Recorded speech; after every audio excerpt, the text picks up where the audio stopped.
ഇന്ന് വീട്ടിൽ നിന്ന് കേൾക്കുന്നതാണല്ലോ അല്ലേ? വെറുതെ പറയാത് ഞാൻ ശരിയാവൂല എന്നൊക്കെ വെറുതെ പറയും. അത് നിർബന്ധിക്കണം, നിർബന്ധിച്ചാ ചെയ്യും. ചെയ്യും. പറഞ്ഞത് കൊണ്ട് പാടിയുന്നില്ല, ഞാൻ പാട്ടൊന്നും പാടാറില്ല. ഡാൻസ് ചെയ്യും. അല്ലെ, നമ്മള് വേണമെങ്കിൽ ഫ്ലോർ അതും ചെയ്യും. അപ്പൊ അമ്മ ആളുകളെയൊക്കെ പണ്ടത്തെ നടിമാരെയൊക്കെ ഇമിറ്റേറ്റ് ചെയ്യുന്നുള്ളത് നേരത്തെ നമ്മൾ സംസാരിച്ചപ്പോ അമ്മയുടെ വായി തന്നെ വന്നിട്ടുള്ള ഒരു കാര്യമാണ്. അപ്പൊ ആക്ച്വലി അതൊക്കെ കാണാൻ ഞങ്ങൾക്ക് കുറച്ച് ഇൻട്രസ്റ്റ് ഉണ്ട്. അപ്പൊ ഞങ്ങൾക്ക് വേണ്ടി ഒന്ന് രണ്ട് പേരെ ഒന്ന് ഇമിറ്റേറ്റ് ചെയ്ത് കാണിച്ചു തരാമോ? ആരെയും ഫസ്റ്റ് ചെയ്യാൻ പോണേ? ഞാന് അടൂർ ഭവാനി അമ്മ, അത് ഞാൻ കുറെ വോയിസ് ചെയ്തിട്ടുണ്ട്. അടൂർ ഭവാനി അമ്മ പണ്ടുള്ള ആളുകൾക്കൊക്കെ ഫെമിലിയർ ആയിരിക്കും അല്ലെ? ഓക്കെ. അതെ, മാധവൻകുട്ടിക്ക് ഒരു ചെല്ലപ്പേരുണ്ടായിരുന്നല്ലോ. അതെ, ഈ മാധവൻകുട്ടിക്ക് ഒരു ചെല്ലപ്പേരുണ്ടായിരുന്നല്ലോ. പിള്ളേര് പ്രത്യേകം പറഞ്ഞതാ. എന്തുവാ പിള്ളേരെ, എന്തുവാ? Okay, next. Okay, baby Shamili. എന്ത് ഭംഗി ഇപ്പോഴേക്കാണ് ഈ പുഴങ്കടിയിൽ എന്താ ഉണ്ടാവുക? ഏറ്റവും അടിയില് ഉണ്ടാവല്ലോ. നമുക്കെല്ലാവർക്കും ഫെമിലിയർ ആയിട്ടുള്ളത് അശ്വിനും അതേപോലെ തന്നെ അശ്വിന്റെ അമ്മയും മാത്രമാണ്. അപ്പൊ ഇവരുടെ ഫാമിലിയെ കുറിച്ചൊക്കെ അറിയാൻ നിങ്ങൾക്ക് ഇൻട്രസ്റ്റ് ഉണ്ടാവും അല്ലെ? അപ്പൊ എങ്ങനെയാണ് നിങ്ങളുടെ ഫാമിലിയൊക്കെ ഒന്ന് ഞങ്ങൾക്ക് ഇൻട്രൊഡ്യൂസ് ചെയ്ത് തരും? ഫാമിലി പറയുമ്പോൾ ഹസ്ബൻഡ്, ഇവന്റെ അച്ഛൻ ഒരു കൺസ്ട്രക്ഷൻ വർക്കാണ്. പിന്നെ ഇവനൊരു ഏട്ടനുണ്ട്, ഒരു ചേച്ചിയുണ്ട്. ചേട്ടൻ സോഫ്റ്റ്വെയർ എഞ്ചിനീയറാണ്. പിന്നെ ഡാൻസർ എല്ലാരും ഒരു കലാകുടുംബമാണല്ലേ? അതെ, അവനിപ്പോ മറ്റേ ഒരു ഡാൻസിന്റെ കോഴ്സിന് വേണ്ടിയിട്ട് ബോംബെയിലാണ്. അവര് ഡിപ്ലോമ കോഴ്സിന് വേണ്ടിയിട്ട് പോയിട്ടുള്ളതാണ്. അവിടെ നിന്നുകൊണ്ട് വർക്ക് അറ്റ് ഹോമാണ് ചെയ്യുന്നത്. പിന്നെ മകള് ഇതുപോലെ തന്നെ സ്റ്റേറ്റിലൊക്കെ പോയിട്ടുള്ള കുട്ടിയാണ്, ഭരതനാട്യം, മോഹിനിയാട്ടമൊക്കെ നല്ലൊരു ആർട്ടിസ്റ്റാണ്. അവള് മാരീഡാണ്. ആണല്ലേ? അപ്പൊ നിങ്ങളുടെ ഈ വീഡിയോസ് ഒക്കെ റിലീസ് ആയതിനു ശേഷം ഇവരൊക്കെ വിളിച്ച് അഭിപ്രായങ്ങളൊക്കെ പറയില്ലേ? പറയും പറയും, പിന്നെ നന്നായിട്ട് പറയല്ലേ? നന്നായിട്ട് പറയും. ഏറ്റവും കൂടുതൽ ക്രിറ്റിസൈസ് ചെയ്യാ വീട്ടിലുള്ള ആളുകൾ തന്നെയായിരിക്കും. അതെ അതെ, മകളെ ഹസ്ബൻഡ്, കുഞ്ഞുവാവയൊക്കെ എല്ലാവരും കട്ട സപ്പോർട്ടാണ്. അമ്മയെ കുറിച്ച് പറയുകയാണെങ്കിൽ അമ്മയായിട്ടുള്ള ഒരു ബസ് മൊമെന്റ് ഏതായിരുന്നു? പെട്ടെന്ന് ഓർമ്മ വരും. അത് അടിപൊളിയല്ല, അത് ഇച്ചിരി അവസ്ഥയാ. എന്നാലും അതാണ് ബെസ്റ്റ് മൊമെന്റ്. മീൻസ് ഞാൻ ഭയങ്കരമായിട്ട് പൊളിഞ്ഞു നിന്നൊരു സമയമുണ്ട്. പൊളിഞ്ഞെന്ന് പറഞ്ഞാൽ ഇല്ലാണ്ടായി പോയൊരു സമയം ഉണ്ടായിരുന്നു. ഒരു 4-5 വർഷം മുമ്പല്ലേ, ആ സമയം അമ്മയുടെ പ്രസൻസ് ഭയങ്കരമായിട്ട് എന്നെ തിരിച്ച് ലൈഫിലേക്ക് കൊണ്ടുവന്നിട്ടുണ്ട്.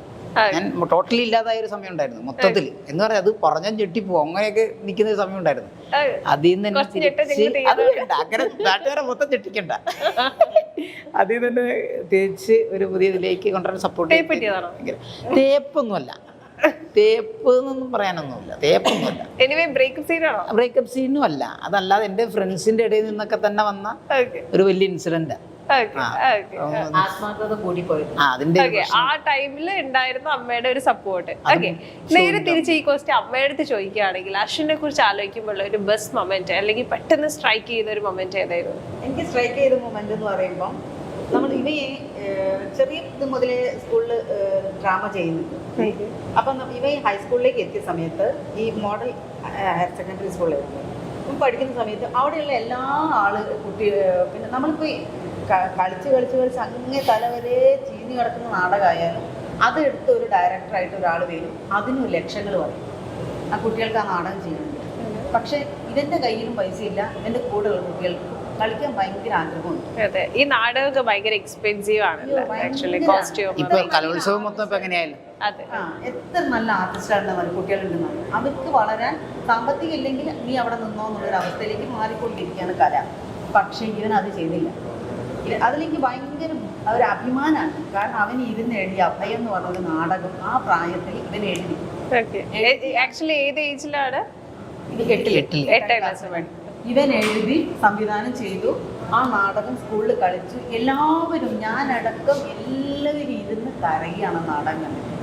ഇന്ന് ഈ കാണുന്നതായ എല്ലാ സംഭവങ്ങളും അതിൽ വന്നിട്ടുണ്ടായിരുന്നു. 2 കുട്ടികളുടെ കഥയായിരുന്നു. അത് ഭയങ്കരമായിട്ട് എല്ലാവർക്കും ഫീൽ ചെയ്തു. അതേമാതിരി അവർക്ക് ഫസ്റ്റ് കിട്ടി. അതുകൊണ്ട് ഇവൻ എഴുതിയ നാടകം ആ പ്രായത്തിൽ എഴുതി ഈ കുട്ടികൾക്ക് സാമ്പത്തികം ഇല്ലാത്തതിൻ്റെ പേരിൽ എഴുതിയ നാടകം സബ് ജില്ലയിലേക്ക് കൊണ്ടുവന്നു. അവിടെ നിന്ന് കിട്ടുകയാണ് സെക്കൻഡ് പ്രൈസ്. അപ്പൊ ആരുടെയും സപ്പോർട്ടില്ല, അവൻ തന്നെ ഞങ്ങൾ വീട്ടുകാർ അവൻ്റെ കൂടെ നിന്ന് ഞങ്ങൾ സപ്പോർട്ട്. അതെനിക്ക് ഭയങ്കരമായിട്ട് ഒരിക്കലും മറക്കാൻ പറ്റാത്ത. അങ്ങനെയാണ് ഇവൻ പേന എടുത്ത് എഴുതാനുള്ള ഒരു ഇത് തുടങ്ങിയത്. എഡ്യൂക്കേഷൻ ഒക്കെ എവിടെയായിരുന്നു പഠിച്ചതൊക്കെ? Kozhikode plus based? ടു അല്ല 10ാം ക്ലാസ് കോഴിക്കോട് മോഡലിലായിരുന്നു. പ്ലസ് ടു കാരപ്പുറം സെക്കൻഡറിയിലായിരുന്നു. 2 പ്ലസ് ടു ഉണ്ട് എനിക്ക്. 2 പ്ലസ് ടു. പണ്ടത്തെ പ്ലസ് ടു ഞാൻ ഡ്രോപ്പ് ഔട്ട് ചെയ്തു. പ്ലസ് ടു എക്സാം എഴുതി. ആ സമയം ഞാൻ പരിപാടി ചെയ്യാൻ പോയി. എനിക്ക് ഭയങ്കര ജീവനായി ഷോ ചെയ്യുക, പരിപാടി അഭിനയിക്കാൻ. അതിന് പോയി. എന്നിട്ട് കറക്റ്റ് ഫെസ്റ്റിവലിൽ 10 വർഷം മുമ്പ്. അതിനുശേഷം കറക്റ്റ് അതേ സ്കൂളിൽ തന്നെ 4 വർഷം കഴിഞ്ഞപ്പോൾ അവിടുത്തെ സാറ് പറഞ്ഞ് നിനക്കൊരു അവസരം കൂടെ തരാം ഇവിടെ തന്നെ. 4 വർഷം കഴിഞ്ഞിട്ട് വീണ്ടും പിന്നെയും പ്ലസ് ടു. അന്നേരം ഞാൻ അശ്വിനേട്ടനാ സ്കൂളിൽ. എന്റെ കൂടെ പഠിക്കുന്നവരൊക്കെ പണ്ട് പഠിച്ചവരുടെ ഒരു സിനിമ ഉണ്ടല്ലോ, എന്റെ കൂടെ സെയിം അത് തന്നെ. എന്റെ കൂടെ പഠിക്കുന്നവരൊക്കെ എന്റെ കൂടെ പണ്ട് പഠിച്ചവരുടെ അനിയന്മാരും അനിയത്തിമാരാ പിന്നെ പഠിക്കും. 4 വയസ്സ് ഡിഫറൻസ് ഉണ്ട് എല്ലാവരും എന്റെ കൂടെ പഠിക്കുന്നവർ. ആ സ്കൂളിലെ സീനിയർ ഞാനാണ്. ടീച്ചേഴ്സുമായിട്ട് നല്ല ബന്ധം പുലർത്താൻ പറ്റുന്നുണ്ട്. അങ്ങനെ പിന്നെ പഠിച്ച് പ്ലസ് ടു അവിടെ നിന്ന് കംപ്ലീറ്റ് ചെയ്തു. ചെറുതിലേ മുതലുള്ള ആഗ്രഹമായിരുന്നു സ്കൂൾ ഓഫ് ഡ്രാമ ചെയ്യണമെന്ന് Thrissur. School of drama degree ചെയ്തു. ഡ്രോപ്പ് ഔട്ടാണ്, ഞാൻ കംപ്ലീറ്റ് ചെയ്തില്ല. അതിൽ ചെറിയ ഇൻസിഡൻസ് ഒക്കെ കാരണം തിരിച്ചിട്ട് പോകുന്നു ഞാൻ.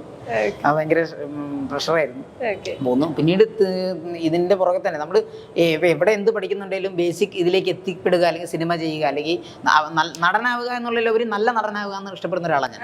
അപ്പൊ നേരത്തെ പറഞ്ഞ ഒരുപാട് ഫെയിലിയേഴ്സ് ഉണ്ടായിട്ടുണ്ട്, മീൻസ് ഒരുപാട് ഓഡീഷൻസ് ഒക്കെ പോയിട്ട്. അപ്പൊ ഇത്രയും ഓഡീഷൻസ് കണ്ടിന്യൂസ് അറ്റൻഡ് ചെയ്തിട്ടും എവിടെ വിളിക്കാതെ വേണ്ടായിരുന്നു, ഇതൊന്നും വേണ്ടായിരുന്നു എന്ന് എപ്പോഴും പല തവണ തോന്നി. ഗതി കെട്ടിട്ട് ഞാൻ വീട് വിട്ട് ഇറങ്ങിയ സിറ്റുവേഷൻ ഉണ്ട്.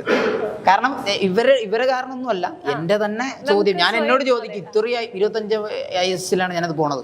എനിക്ക് തോന്നുന്നു അത് ഇപ്പം 26 വയസ്സ്. അപ്പോൾ എനിക്ക് തോന്നുന്നു അത് ഇതുകൊണ്ടാണ്. കാരണം എനിക്ക് സ്വയം തോന്നുക, കാരണം പ്രായമായിട്ട് എനിക്കൊന്നും ചെയ്യാൻ പറ്റിയില്ല എന്ന് പറഞ്ഞാൽ അത് ഈ പ്രായത്തിലൊക്കെ തുടങ്ങേണ്ട സമയമാണ്. പക്ഷെ ഞാൻ തുടങ്ങിയിട്ട് ഇപ്പോഴത്തേക്ക് 16 വർഷത്തോളമായി. അപ്പോൾ എനിക്ക് അത്രയും അനുഭവങ്ങളുണ്ട് ഈ ഇതിനകത്ത് ഇറങ്ങുന്നത്. ഇപ്പം എനിക്കിപ്പോൾ ഇങ്ങനെ ഒരു പ്ലാറ്റ്ഫോം കിട്ടിയതുകൊണ്ട് എനിക്ക് പറയാൻ പറ്റുന്നുണ്ട്. ഞാൻ അതിനുശേഷം അവിടെ നിന്ന് ഇറങ്ങി, വീട്ടിൽ നിന്ന് ഇറങ്ങി ഞാൻ സന്ദീപ് സേനൻ സാറിനെ വിളിച്ചത്. അല്ല, സന്ദീപ് സേനൻ സാറിനെ അല്ല, നമ്മുടെ പ്രമോദ് എന്ന് പറഞ്ഞ പ്രൊജക്ട് ഡിസൈനർ ഉണ്ട്, പുള്ളിയെ വിളിച്ചു. പുള്ളി എൻ്റെ അടുത്ത് എറണാകുളത്തേക്ക് വരാൻ പറഞ്ഞു. ഞാൻ കയറി. ഒരു ദിവസം രാത്രി ഞാൻ ചെന്ന് വിടുന്നു. എനിക്കൊന്നുമില്ല, എൻ്റെ കയ്യിൽ 1 രൂപ പോലും ഇല്ല. അങ്ങനെ ഞാൻ ചെന്ന് രാത്രി മൊത്തം എടപ്പള്ളി ജംഗ്ഷനിൽ നിൽക്കുമോ, നേരെ വിളിക്കുന്നവരെ എടപ്പള്ളി ജംഗ്ഷനിൽ ഇങ്ങനെ നിന്ന് എനിക്കൊന്നും ചെയ്യണമെന്ന് ഒരു പിടിയില്ല. മൊത്തം ബ്ലാങ്ക് ആയിരുന്നു. പിറ്റേന്നാണ് ഞാൻ സന്ദീപ് സേനൻ സാറിൻ്റെ അടുത്ത് എത്തിപ്പെടുന്നത്. ചെന്ന് അവരെ ഒന്നിച്ച്, സാറിന് മനസ്സിലായില്ലേ നമ്മുടെ ഈ തൊണ്ടു മുതലും ദൃക്സാക്ഷിയൊക്കെ ഇല്ലേ, അതിൻ്റെയൊക്കെ പ്രൊഡക്ഷൻ ടീം. അപ്പോൾ അവരുടെ അടുത്ത് ഞാൻ അൺഎക്സ്പെക്റ്റഡ് ആയിട്ട് എന്നെ അവിടെ ചെന്ന് പരിചയപ്പെടുത്തുകയാണ്. അപ്പോൾ അവർ പറഞ്ഞു, നീ ഇറങ്ങി തിരിച്ചാണല്ലേ. ഞാൻ പറഞ്ഞു, അതുപോലെ വന്ന് എത്തിപ്പെട്ട പലരുമാണ് ഈ കൂട്ടത്തിൽ ഇരിക്കുന്നത്. വരും, നിന്റെ സമയം വരും എന്ന് പറഞ്ഞ് ഹാപ്പിയാക്കി വിട്ടതിന് ശേഷം ഞാൻ അവിടെ, എനിക്ക് നിലനിൽക്കണമെങ്കിൽ ജോലി എന്തെങ്കിലും വേണം. ഞാൻ അവിടെ ഒരു ഹോട്ടലിൽ ജോലിക്ക് കയറി. രാത്രി 10 മണി മുതൽ രാവിലെ 10 മണി വരെ അവിടെ ജോലി ചെയ്യും.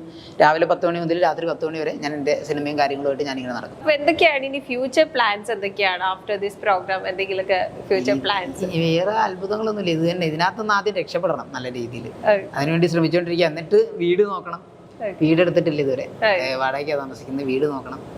നടി മഞ്ജു പിള്ള, നടന്മാരായ സാബുമോൻ, നസീർ സംക്രാന്തി എന്നിവർ വിധികർത്താക്കളായി എത്തുന്ന മഴവിൽ മനോരമയിലെ ഒരു ചിരി ഇരുചിരി ബമ്പർ ചിരി കോമഡി ഷോയുടെ വേദിയിൽ ചിരിപ്പൂരം ഒരുക്കി കയ്യടി നേടുകയാണ് മത്സരാർത്ഥികളായ അശ്വിൻ വിജയനും അമ്മ ശ്രീരജനിയും. ഓരോ എപ്പിസോഡിലും തുടർച്ചയായി ബമ്പർ സമ്മാനം നേടുന്ന ഇവരുടെ പ്രകടനം സോഷ്യൽ മീഡിയയിലും വലിയ വൈറലായി മാറിയിരിക്കുന്നു. എത്ര കണ്ടാലും മതി വരാത്തതാണ് ഇവരുടെ പെർഫോമൻസ് എന്ന് ആരാധകരും സാക്ഷ്യപ്പെടുത്തുന്നു. ഒരു ചിരി ഇരുചിരി ബമ്പർ ചിരി ഷോയിലെ ഏറ്റവും മികച്ച പ്രകടനം കാഴ്ചവെക്കുന്നവരാണ് അശ്വിൻ വിജയനും അമ്മ ശ്രീരജനിയും. ഇവരുടെ ഒരു സ്കിറ്റ് യൂട്യൂബിൽ 6 മണിക്കൂർ കൊണ്ട് 1 മില്യൺ കാഴ്ചക്കാരെ നേടിയിരുന്നു. ഇതുവരെ 3 കോടിയിലേറെ കാഴ്ചക്കാരെ സ്കിറ്റ് നേടിക്കഴിഞ്ഞിരുന്നു. അശ്വിന്റെയും അമ്മയുടെയും കിടിലൻ പ്രകടനമാണ് ഇതിന്റെ ഹൈലൈറ്റ്. ഇവർക്ക് വീട്ടിൽ ഒരു സഹോദരിയുണ്ട്. സഹോദരിയുടെ വിവാഹം കഴിഞ്ഞു, ഒരു കുഞ്ഞുമുണ്ട്. അശ്വിൻ ജീവിതത്തിൽ താണ്ടി വന്ന കുറേ കാര്യങ്ങളെക്കുറിച്ച് അമ്മ ഇന്റർവ്യൂവിൽ തുറന്നു പറയുന്നുണ്ട്. ഇതുവരെ കാണാത്ത രീതിയിലാണ് ഇവരുടെ കോമഡി അവതരണങ്ങൾ എല്ലാം. മലയാള സിനിമയിൽ മികച്ച ഒരു നടനെ കാണാം. അവതരിപ്പിക്കുന്ന പരിപാടിയിൽ തന്നെ ട്രോളി ഗോൾഡൻ ബമ്പർ നേടാനും വേണം ഒരു റേഞ്ച്. അശ്വിനും അമ്മയും പൊളിച്ചടുക്കി. ബിന്ദു ടീച്ചർക്കും വൈറ്റാട്ടിക്കും ഒരു ഹൈ തുടങ്ങിയ നിരവധി കമന്റുകളാണ് ഇവരുടെ വീഡിയോകൾക്കൊക്കെ ലഭിക്കുന്നത്.